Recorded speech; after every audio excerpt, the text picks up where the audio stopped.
The secret of the inner earth.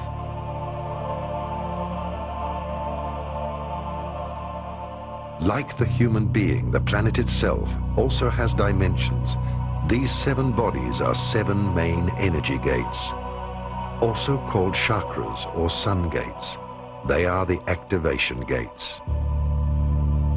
The masters of Lemuria and Atlantis knew about the main geomantic energy vortices. With the help of extraterrestrial technology and levitation, they built large pyramids onto these centers of energy. Therefore, pyramids around the world stand on these gates of energy in order to mark the power centers. They are situated in the jungles of the Amazon, in the highlands of Mexico, on the ocean floors of the Atlantic and the Pacific, under the desert of Taklamakan, in China, and many other places on Earth. Many of these pyramids were built underground and will be discovered in the near future. Pyramids are the mirror of human evolution with the 4 dimensions. God is the 5th dimension and exists beyond the pyramid. This is why the last stone of each 4-faced pyramid is missing. Hence, the stone of completion is the unification of man with the Creator in the 5th dimension. That is the reason why human beings have 5 fingers. They are created for the 5th dimension. The reality of massive engineering tools in Egypt, of course, is something that is not presently known.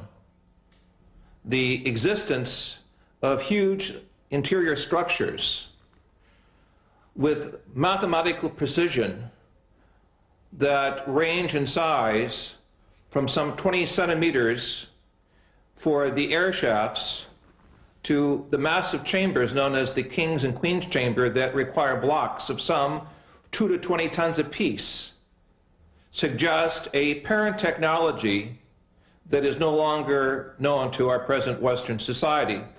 When the documentary Mysteries of the Sphinx was being made, the engineers asked themselves, how could these massive blocks be moved into position? It was obvious from special consultants who were moving upwards of 200 tons that there was no present technology that could take these very large, massive blocks from the quarries and move them up some 480 feet above the surface of the earth unless there was a superior parent technology. In talking with specialists in hypersonic vibrations in New York and Chicago, it was suggested that a type of vibratory source, perhaps a 1/4 of a mile in length, would have to be necessary as some airborne platform that would require the vibratory mechanisms necessary to move these large blocks into place. Certainly, our use of certain sound techniques inside the chambers show that the Great Pyramid is a type of vibratory laser, and if it can be activated properly, in my interpretation, could allow us to understand how certain sound structures can move massive blocks of stone. The high priests used the pyramids as initiation temples because the energy inside the pyramids was so powerful that students or neophytes, through meditation, were carried into a different dimension of consciousness.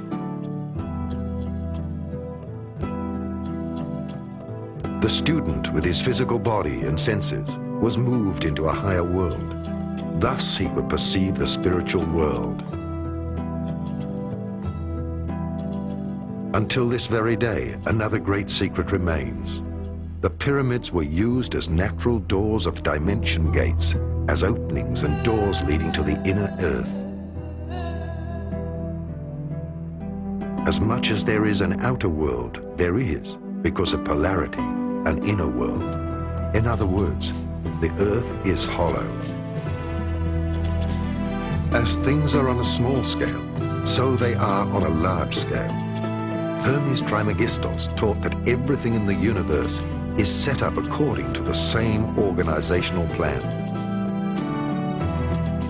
One could say that the Earth is like a huge atom, hollow inside, with a nucleus at the center which represents the inner sun. Just as we humans do not see the outer curve of the globe, one is not able to perceive the inner curve when entering Hypereia, the legendary lost crystal cities of Agartha.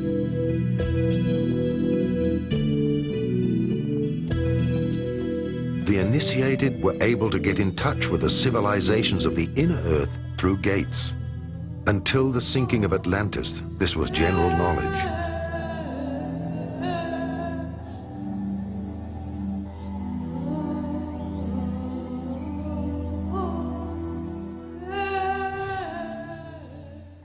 Plato in his book, the Timaeus, speaks about an earlier civilization, a race of godlike beings, at least 9,000 years before the time of the peoples of Athens. He also speaks of how the great historian Solon refers to Egypt as a colony of Atlantis. It is clear from evidences we have recently made in Mesoamerica, specifically in Guatemala, with the ancient canal system that we have uncovered through remote sensing radar, that it was there in Central America where north and south tectonic plates meet, where there are great statues called the Atlans, that there was indeed some type of civilization that could be called Atlantean. Clearly the evidence is in Egypt of great structures beneath the sands of Giza, as well as the evidences of great structures beneath Gobi in the Far East, suggest that Atlantean models of higher intelligence were over the earth at a much earlier historic period, suggesting that Atlantis was a type of civilization rather than a specific place of people, technology, worship, and belief. Where is the entrance to the inner earth? My feeling is that these are openings several hundred kilometers wide, not more than that. One on the North Pole, one on the South Pole. They may exist in a different dimension. They may be made visible at will or from time to time, depending on certain